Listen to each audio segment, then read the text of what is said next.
The reason why America has been so supportive of Israel is because the majority of white folks have been supportive of Israel. What happens if the majority of white folks start hating Israel? Then America would start to change its policies towards Israel, not for the betterment of Israel, not to the favor of Israel, but for the worst for Israel. Because then there would be a policy shift against Israel. And Israel would be faced with the prospect of America abandoning her and leaving her to fend for herself against a nuclear-armed Iran. So I will go back to my initial question. What does Israel fear more than anything?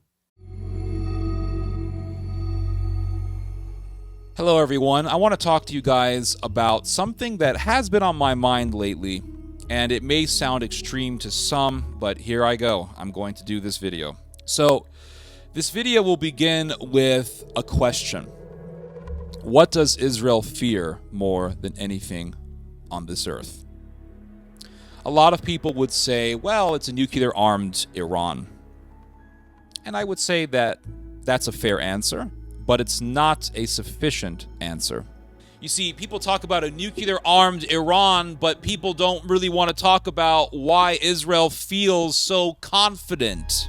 Israelis are concerned about a nuclear-armed Iran. Absolutely. That is a given. That goes without saying. But why do Israelis have a sense of confidence and security? The reason for this is because Israel has, for its biggest ally, the most powerful country in the world. You guys know this. It's very obvious. The United States. And so if you have the most powerful country in the world backing you, you're going to have a sense of safety and comfort and confidence and perhaps even hubris, arrogance. And also Israel has, for a major ally, the European Union. Yes, the European Union is a major ally of Israel. The European Union is the second biggest ally of Israel. So Israel has, for its two biggest allies, the United States and the European Union. And their power is unquestionable. Their power is immense. But what is the majority demographic in both the EU and the United States? White people. White people are the majority demographic in both the US and the EU. And so they have the majority of the power when it comes to voting, which means that if enough white people hate something, that something will decline, dissipate, and perhaps even just vanish into obscurity. Case in point, the whole trans thing that was being pushed on people. Anheuser-Busch put a trans person on a beer can, and Anheuser-Busch's sales went down 40%, and they had to get together and say, how do we fix this problem? Because we just done pissed off a whole bunch of people. People think that if they run for political office, they can change politics, but that's not how it works. Culture dictates politics. If enough white people start hating Israel, they're going to start pushing politicians to also enact policies that would not be to Israel's favor. I don't care what anyone says. People say, oh, it's the elites, the politicians have power, the citizens don't. The citizens have the ultimate power. Even in a monarchy, the majority still hold the ultimate power. Because if enough people hate the king, guess what happens to the king? Yeah, they lob his head off or they lynch mob him. Look at what happened to King Edward II. Enough people hated that guy. What happened? They killed him and his homosexual lover. Yes, go see the film Braveheart. So if enough people are angry about a particular policy, be it foreign or domestic, it doesn't matter, that policy will begin to dissipate and eventually it'll be gone. And so what happens if enough white people start hating Israel? Oh yeah, you see, for so long we have been used to African Americans and Middle Eastern people and other ethnic minorities being critical of Israel. In the United States, and to some extent Western Europe, it's been white people who have been the most supportive of Israel. What happens if white people start hating Israel? Why has America been so supportive of Israel. It's because the majority of white people have been supportive of Israel. People say, well, it's the ADL, it's AIPAC, the Jews are dictating everything. Well, that's not really the case, ultimately speaking. Ultimately speaking, the reason why America has been so supportive of Israel is because the majority of white folks have been supportive of Israel. What happens if the majority of white folks start hating Israel? Then America would start to change its policies towards Israel, not for the betterment of Israel, not to the favor of Israel, but for the worst for Israel. So I will go back to my initial question. What does Israel fear more than anything? It's white people hating Israel. If you look at the European Union, which EU country is the biggest supplier of arms to Israel? It's Germany. And what is the second biggest supplier of arms? Which country is the second biggest supplier of arms to Israel after the United States? It's Germany. So Europe is very important for Israel. And what do you see happening in Europe? Nationalism is rising. And what do we know about the history of nationalism in Europe going back to the mid-20th century? What we know is that European nationalists came the closest to exterminating the Jews. So you see this rise in nationalism, and you know just by the history that European nationalism has a propensity to go against the Jews and to be violently hostile towards the Jews. And so what happens if enough white Europeans start hating the Jews or start hating Israel? They will start to create and to force a change in policy in Europe towards Israel, foreign policy towards Israel. And that would leave Israel with the prospect of being abandoned by Western allies. And so let's say Germany turns its back on Israel. That means Israel losing a major alliance. And if enough white people in both the EU and the US say, we've had enough with Israel, we are tired of our tax dollars going to Israel, we are tired of our countries supporting Israel, giving aid to Israel. And if you start hearing Westerners by the droves saying things like, well, you know, the Jews and Israel wanted us to go fight Saddam Hussein and remove Saddam Hussein. Well, we listened. We removed Saddam Hussein. Thousands of our people died in that terrible war in Iraq. But we did remove Saddam Hussein. And then what happened as a result? Iran rose up. And now the Jews and Israel are complaining about Iran. And now they're asking us to go to war against Iran for them. Well, we're not going to fall for that trick again, Israel. Oh no, we are not going to be doing the bidding of Israel and AIPAC and all of your friends. We are not going to allow Goyim, Gentile blood to be spilt for your problems again, Israel. Then Israel has a problem.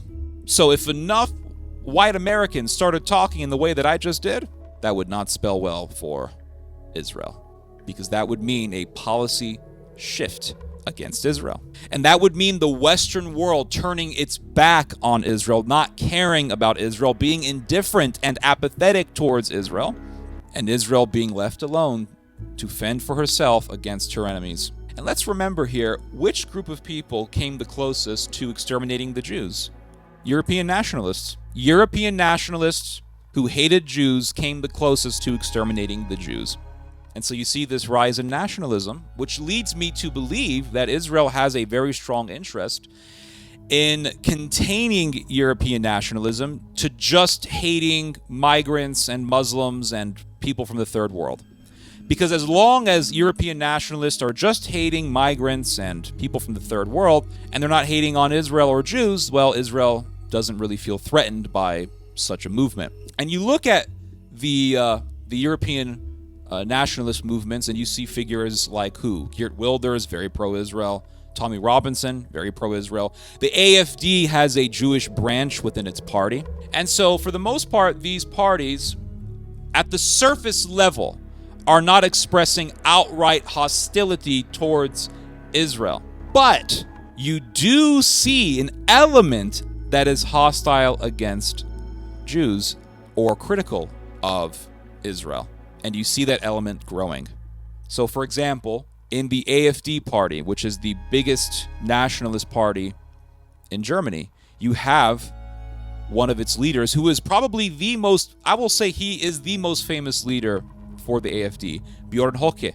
And what does Björn Höcke have to say about the Holocaust? Nothing nice. He says that a Holocaust memorial is just a monument of shame, and we Germans having these types of memorials, we're basically just a defeated people. We act like a defeated people, a weak people. And Björn Höcke used to write articles sympathetic towards the Third Reich.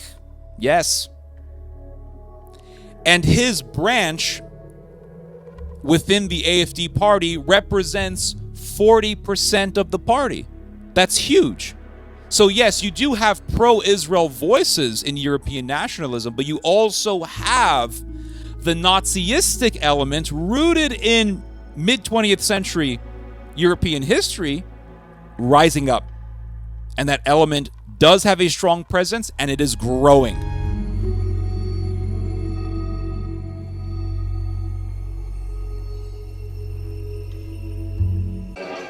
Lange warten Sie hier in der Schlange. Alles für ein Selfie mit Björn Höcke. Wir sind in Erfurt, auf dem Sommerfest der AfD. Ein Rechtsextremist inszeniert sich als Popstar. Die neue Jugendstrategie der AfD. Es sieht anders aus als noch vor 5 Jahren. Immer mehr ist die Jugend da, die Jugend wacht auf und das tun diese Neuen gut. Mit dabei die junge Alternative, die rechtsextreme Jugendorganisation der Partei. Sie gehört in Höckes Wahlkampf zu den wichtigsten Helfern, um möglichst viele junge Menschen auf ihre Seite zu ziehen. Für die ganz Kleinen gibt es sogenannte Abschiebeflieger. Es ist halt eine gute Stimmung. Das erste Mal, dass Sie Herrn Höcke sehen? Nee, schon das. Wir zwei jetzt das zweite Mal zusammen. Ich war schon, das ist jetzt mein drittes Mal hier. Ja, ich habe ihn auch schon 3-mal gesehen. Was uns beschäftigt? Warum wählen immer mehr junge Menschen eine offen rechtsextreme Partei? Bei der Jugendwahl in Sachsen gab jeder Dritte unter 18 der AfD seine Stimme. Was reizt junge Menschen an einem Mann wie Höcke oder gar am Faschismus? Formiert sich in Ostdeutschland gerade eine neue rechtsextreme Jugendkultur? Auf der Suche nach Antworten fahren wir nach Jena, zur Karl-Steu-Berufsschule. Die Landtagskandidaten der Stadt sind eingeladen. Die Schüler sollen die Parteien und ihre Programme besser kennenlernen im Speeddating. Sie haben 10 Minuten Zeit, sich mit dem Kandidaten auseinanderzusetzen. Für die AfD-Kandidatin interessieren sich besonders viele. Für sie ist es quasi ein Heimspiel. Fast jeder zweite Schüler hier wählte bei einer internen Schulwahl die AfD. Aus Angst vor Ausländerkriminalität etwa, sagen uns hier einige, auch wenn die in Jena gar nicht so hoch sei. Im Osten ist das vielleicht nicht allzu unselig wie im Westen, beziehungsweise wie in den größeren Städten, die nicht im Osten sind. Jedoch berührt es einen schon, wenn man sich einfach nicht mehr sicher fühlt. Angst vor Migration ist das beherrschende Thema. Dass die AfD eine rechtsextreme Partei ist, stört hier nur wenige. It is growing. And if you look at the identitarian movement in Europe, the identitarian movement is just, it's an ultranationalist movement. It's basically just remarketed, repackaged Nazism. And you see this movement growing where? In Germany, Austria, France, Hungary. Teljesen más. Itt nem ilyen volt.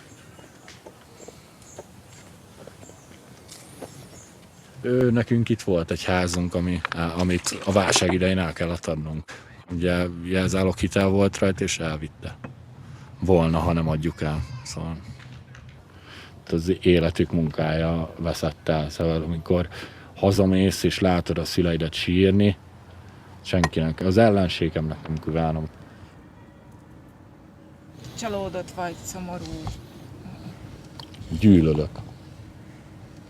Bennem, de nem csak bennem, szerintem nagyon sok mindenkivel ez kialakult.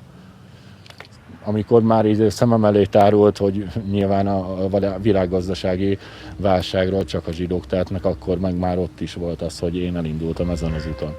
Úgyhogy Na, elmondani nem tudom, hogy mennyire haragszom rájuk.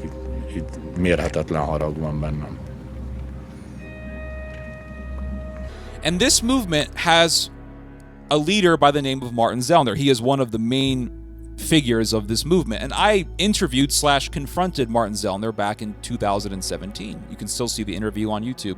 I asked Mr. Zellner, because he claims to be a Catholic, and I said, Mr. Zellner, you claim to be a Catholic. Which is most important, the faith or race?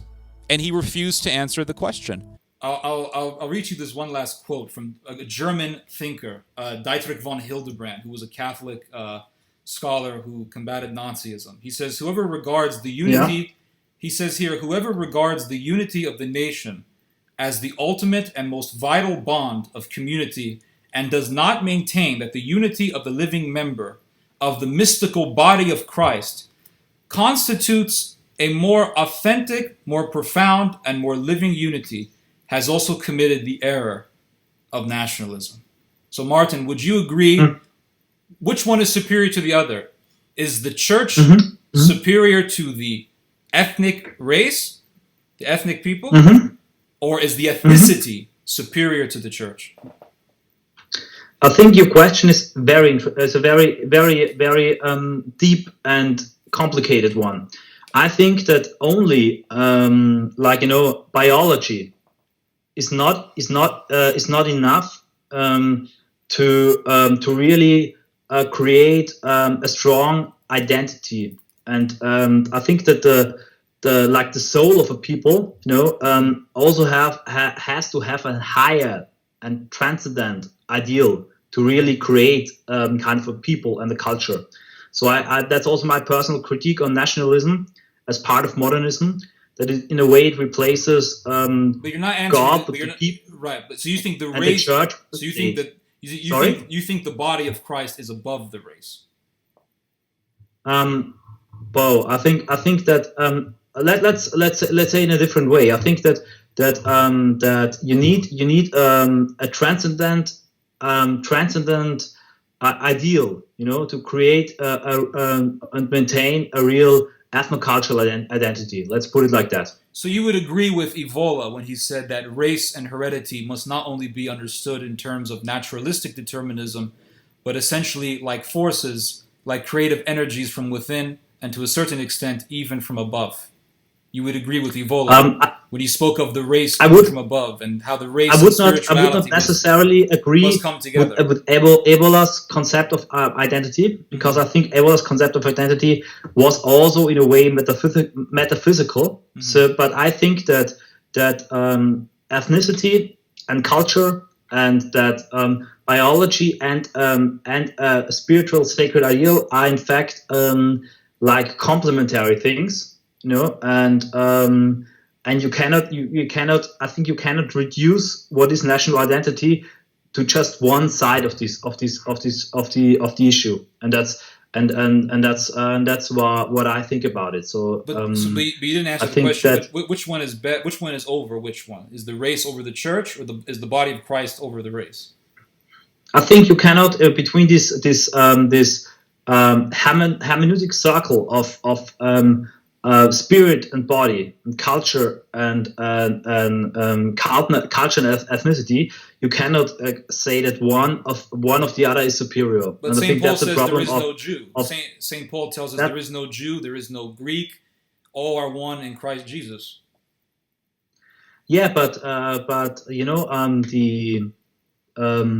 this phase and this early phase, was later in a way how can I say it was replaced by a Europeanization, by a synthesis of a European culture and the Christian belief, and when the church when the Saint August and or the others understood that the parousia and that the coming of Christ didn't take place within the next week, in a way Christianity in a way how can I say it's very hard for me to express those very, very complex things and thoughts in English. Adapted would be a wrong word, but adapted also to the political world situation, to the plurality in the world, in time, and created like a Christian chivalry, something that was also very, very different to like, for example, when Jesus said, "You shall not." Saint Peter that he shall not draw his sword. So, in fact, in a way, these things emerged and came to life. And all these Christians movements who, like going back to the early Christians, most of them are this Jehovah's Witness style of movements who denying national identity, denying borders, think that the revelation, the coming of Christ is near, are very apocalyptic and are very heretic. And in a way, I think that this kind of thinking that is very, very common and very popular in the English-speaking world in America, because of your ancestors who go there, who were, most of them were you know, had like were very special Christian subgroups. Yeah?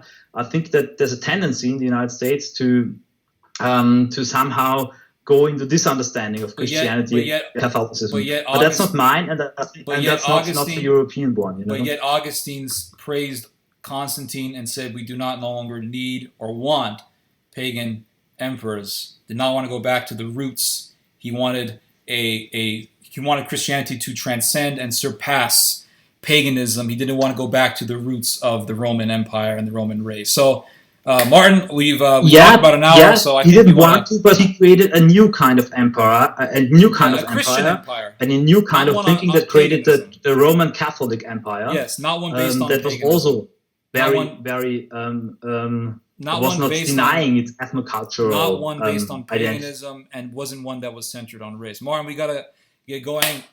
And if you look at Mr. Zellner's most recent articles about Jewish people, you will see that he is not very nice when it comes to Jewish people or Israel. And the identitarian movement speaks out against what they call philo-Semitism. What does that mean? Philo-Semitism. They describe the pro-Israel movement within Europe and the emphasis on remembering the Holocaust in Europe as philo-Semitism. They describe pro-Israel sentiment and the emphasis on remembering the Holocaust as a cult. They describe it all as a cult. They say, well, it's a cult, and it's philo-Semitism, and it is antagonistic towards the white European man, the white European citizen. This is what they say. This is their own rhetoric. And who is the biggest leader, the most famous leader of the AFD? Björn Höcke. And who are his friends? Götz Kubitschek, who is the intellectual head of the identitarian movement, which is, like I said, repackaged Nazism in Germany. And Björn Höcke is connected to the identitarian movement in Europe. He is friends with them. And so, yes, you have people in the AFD who claim to be pro-Israel. Yes, you have a Jewish branch. Yes, there have been Jews who have voted for the AFD. Absolutely. But there is an element of Nazism within the party that is growing and has grown already and has a substantial presence in the party. And so what happens when you have enough white folks subscribing to the identitarian ideology, and they become hostile towards the idea of supporting Israel, and they say, we're sick and tired of our country and our tax dollars going in to support Israel? And what happens if you have enough white people in America saying the same thing? The Western world would eventually go through a seismic shift against Israel. That's why I suspect that Israel has a strong interest in containing these movements. As long as you have people like Tommy Robinson and Geert Wilders running things and representing these nationalist movements, well, then Israel's not going to lose any sleep over the rise of European nationalism. And they could be genociding migrants. I mean, they could, right? European governments could start genociding migrants like in the movie Children of Men, which is a masterpiece. European countries could start killing people who are migrants or they're from the third world. They could start killing Arabs Israel's not going to care. You're not going to see the Israeli government coming out and saying, this is wrong. This is just like what our people went through in Europe back in the mid-20th century. And now history is repeating itself, but it's not Jews who are being butchered. It's migrants. You're not really going to see that coming out of the nationalist voices of Israel. You will see Israelis speaking out against that. Absolutely. You would definitely see that. But it's not going to be coming out from, such objections are not going to be coming from the nationalist right-wing circles of Israel, the Likud types, or the Ben Gavirs and the Smotriches. But if they start becoming hostile towards Israel, and if these European nationalist movements start going through a shift and they start saying, listen, we're going to just show our Nazi faces. We're going to pull off the mask. We're not just good patriots. No. We're Nazis. We hate Israel. We're hostile towards Israel. And we're nationalists, which means that we are not really desirous of our countries supporting foreign countries and foreign peoples. We're not really interested in our tax dollars going into being sent to defend some other ethnic group. That's not what nationalism is about. Nationalism is about supporting your people, and your tax dollars going in to support your people and not foreign people in a Middle Eastern country. And that includes Israel. Israel's not exempt. What happens if enough people in Europe and America start talking like that? The Western world would eventually abandon Israel or become hostile towards Israel. Either way, Israel will be left to fend for itself against its enemies who do want to genocide Israel. And you would have the next Holocaust. And who knows, in such a situation, you may even be seeing European countries partaking in the bloodshed. Because let's remember, who came the closest to exterminating the Jews? Was it not European nationalists? So for Israel, they have an interest in these parties remaining friendly towards Israel. They can hate the Arabs, that's fine. And if they hate the Arabs, they're going to be sympathetic towards us in our struggle against Iran. But if they start saying we love Hitler, those Europeans will start to love Iran. Oh yeah. And they're going to want to participate in the bloodshed. Or they're going to at least just want to be indifferent and turn their backs on Israel. Or watch the slaughter of Israel happening in real time, and for them it'll just be entertainment.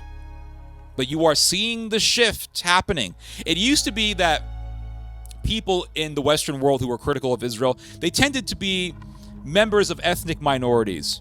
African Americans, Middle Eastern Americans, Middle Eastern people living in the European Union. And as long as that was the case, Israel was not losing sleep. But you are seeing a change. You are seeing a major shift happening in the world. And believe me, if I am noticing this and other people are noticing this, Israel also notices this. They see the writing on the wall. And you see it on Twitter. White people hating Israel. Theo Von, the famous comedian, talking about the Jews, and the Jews are running the liberal media, and the Jews are this. You're starting to see this becoming more and more common. Well, why? I don't understand why left-leaning media, which is mostly Jewish, are calling people white supremacists, dude. Jewish? Did you just say that? Yeah, I just don't understand. Left-wing media is mostly Jewish? I mean, according to my Jewish friends, it is, you know? But why do they hate white guys? It's just woke things, man. It's just virtue woke bullshit. It's like the... I just don't understand it. Well, because... Come to the U.S. and receive our organs. Okay, this is actually insane. I don't think people realize how connected the US and Israel are. Not only does the US give Israel billions of dollars every year that helps fund their free healthcare, meanwhile Americans do not receive free healthcare in the US. But that was just a travel nurse who worked on an organ donation floor in the US. And she said that what she learned through her experience working on that floor was that Israelis can come to the US for free and receive any medical procedure if the hospital in the US is better or offers something that they can't get in Israel. Or if they need an organ donation, they can receive American organ donations. And they can come to the US and everything's paid for. Their flights paid for, their hospital stay, their medical procedure, everything is free. Meanwhile, if an American were to get an organ donation, it could cost them $70,000 in medical bills for being in the hospital, but an Israeli will get it for free. And she also said at any given time, this floor would be half Israelis at this hospital. And she thinks that Israelis might be fast-tracked because she talked to one patient who had a heart and a lung transplant, and within a week of being in the US, she was getting her donation. Meanwhile, like, Americans could be on this list for years to wait for a match or wait to get a transplant. Like, this is just insane.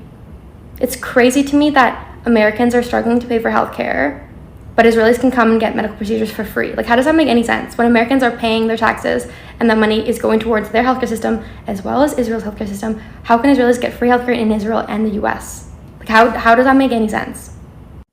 Are Jewish people that follow Judaism, are they responsible for a majority of the wars that the world is seeing?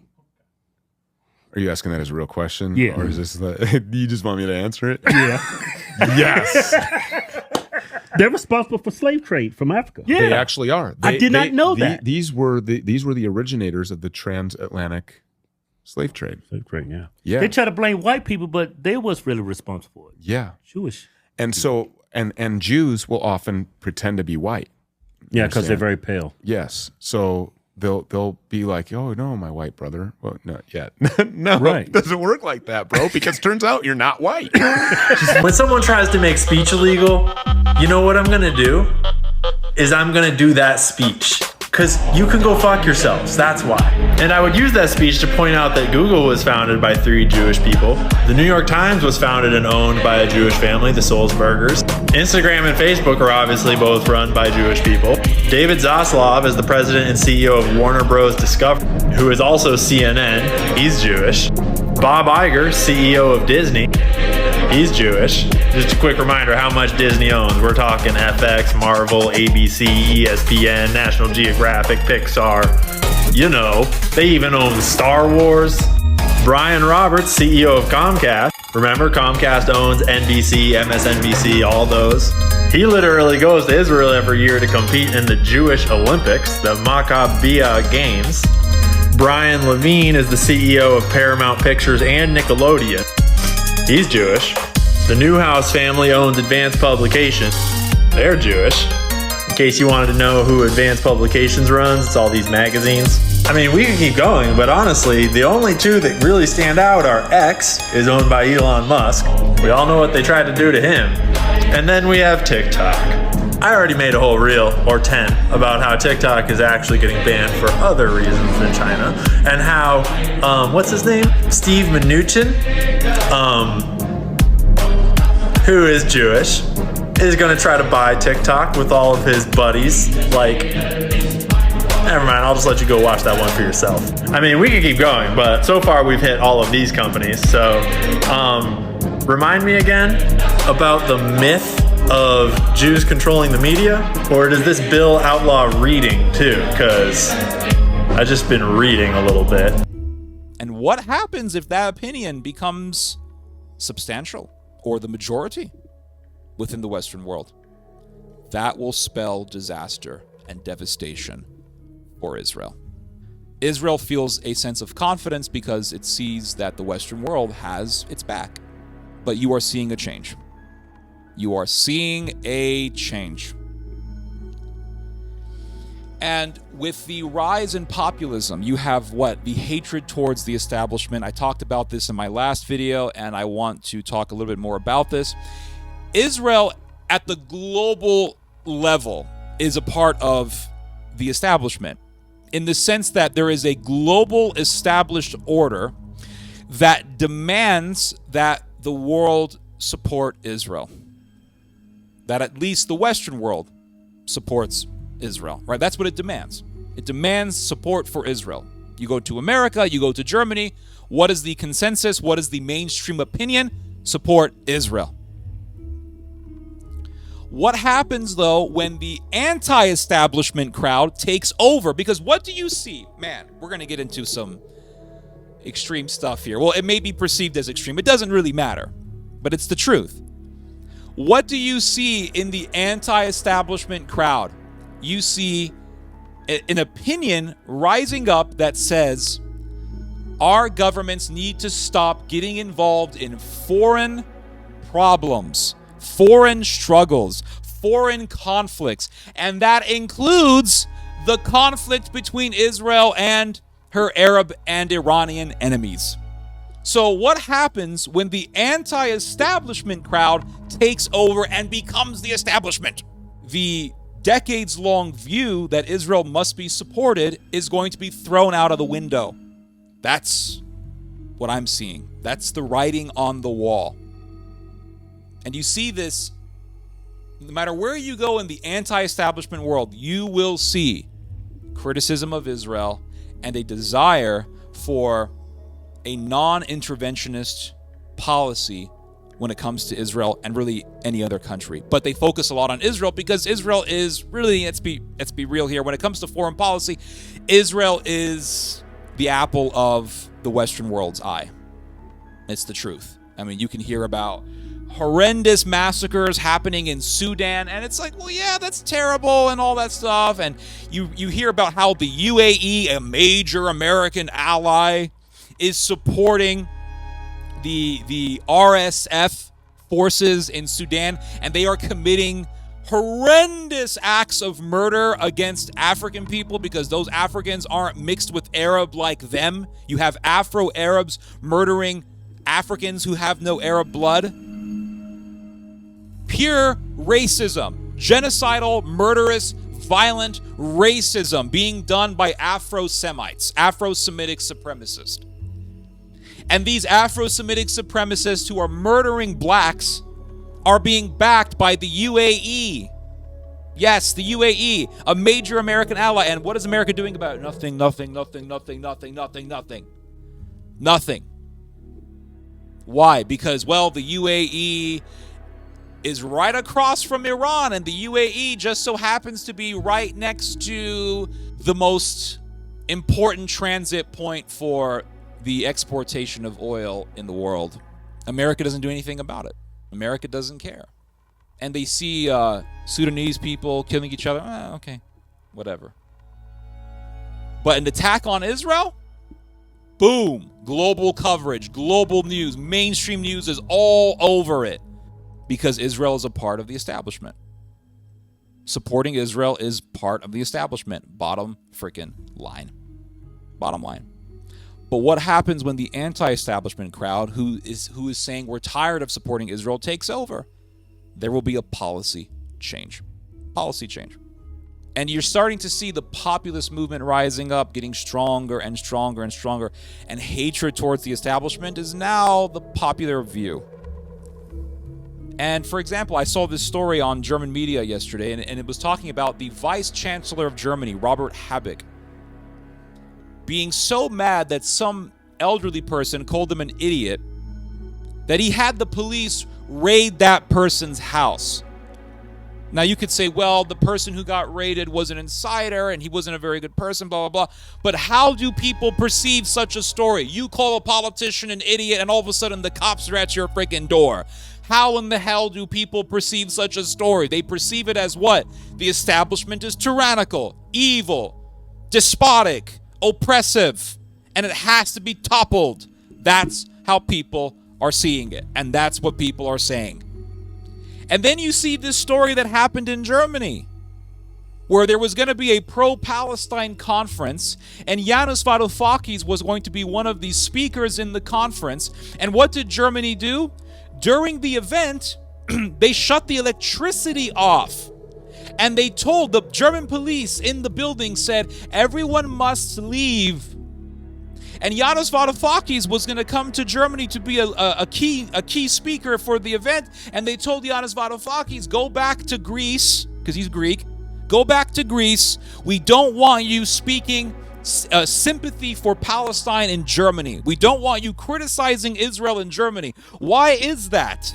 Because supporting Israel is the establishment. But what do stories like that do? How do they incite people? How do they provoke people? They get people to think, wow, our government is censoring speech that is sympathetic towards the Palestinians and that is critical towards Israel. I wonder why that is. And when you have enough people who hate the establishment, guess what they're going to start to do? They're going to start to agree with rhetoric against Israel. And they're going to start saying, well, if our government is censoring the pro-Palestinian cause, man, maybe the pro-Palestine cause is on the side of truth. Because it is the side that is censored that is fighting for the truth, and it is the side that wants to censor that is so desperate and is so afraid of the truth that they are using oppressive means to shut it down. That is the rhetoric that is rising up. And you are starting to see these parties, these nationalist groups, rising above the fog of obscurity and becoming major forces of power. You see this in France with Marine Le Pen, and her party now is a major presence in the French parliament. And what happened? What's going on right now in France? I talked about this in my last video. There is a legal battle between Marine Le Pen and French prosecutors, and they're trying to get her sentenced to 2 years in jail, and they're trying to ban her from running for political office for 5 years. And if they win, they will not allow her to appeal it? What the hell is going on? It's the establishment's desperate attempt to preserve itself. That's what you see happening. Because when you see the establishment doing things like arresting people, raiding events, shutting events down, blocking people from entering the country because they don't want those people to express certain opinions, when you start seeing that sort of thing, that's the establishment being desperate. Because they see the writing on the wall. They see this political force rising up, and it's rising against it. And it's becoming more and more powerful. And what is the establishment doing? It keeps doing things that get more people against it and get more people to join the opposing side. That's what you're seeing. They support wokeism. More people hate the government. More people hate the establishment for supporting wokeism. Major companies and media companies are supporting wokeism. You start seeing more and more people going against wokeism and going against the establishment because they hate wokeism, because it's nasty. They don't want to see that. They don't want to see, a guy is pregnant, but it's really just a woman with a mustache. Nobody wants to see that shit. It's disgusting. And then you see stories coming out of the UK of people being arrested for making social media posts, certain social media posts that are critical of mass immigration, or they're critical of migrants, or something to the likes of that. Now, in some cases, you have had people who incited people to violence on the internet, and those people got arrested. They deserve to be arrested because you should not be inciting people to violence. That is illegal. In America, it's the same thing. But you have cases of people saying things like, well, I'm tired of seeing such and such a people in my country, or something like that.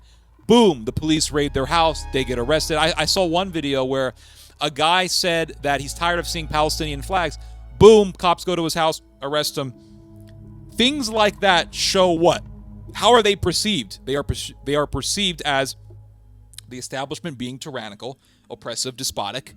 And people look at stories like that and they say, wow, this shows that our side is the right side because we aren't the tyrannical side. If they get power, they'll be even more tyrannical, trust me. But they'll say we're not the tyrannical side, and more people see that sort of thing. They see people getting arrested, and they say, I'm going to join the anti-establishment. This is ridiculous. And so when the establishment starts acting excessively oppressive, or they start using their monopoly on violence against certain people for expressing certain opinions, that actually gets more and more people to hate the establishment. And that is only quickening the demise of the establishment. But we are going through a shift in the world, and I cannot stress this enough. But I'll go back to my initial question. What does Israel fear more than anything? White people turning against the establishment. And really the global establishment. And part of that global establishment is supporting Israel. Because if Israel loses the West, Israel loses its security. So Israel eventually will be left to fend for itself, because you see the rise in this hatred against Israel. And if that opinion becomes powerful enough, the Western world will eventually just drop Israel. And you're going to have Holocaust 2.0. That's what I fear. Anyway, guys, you just heard some theology. God bless.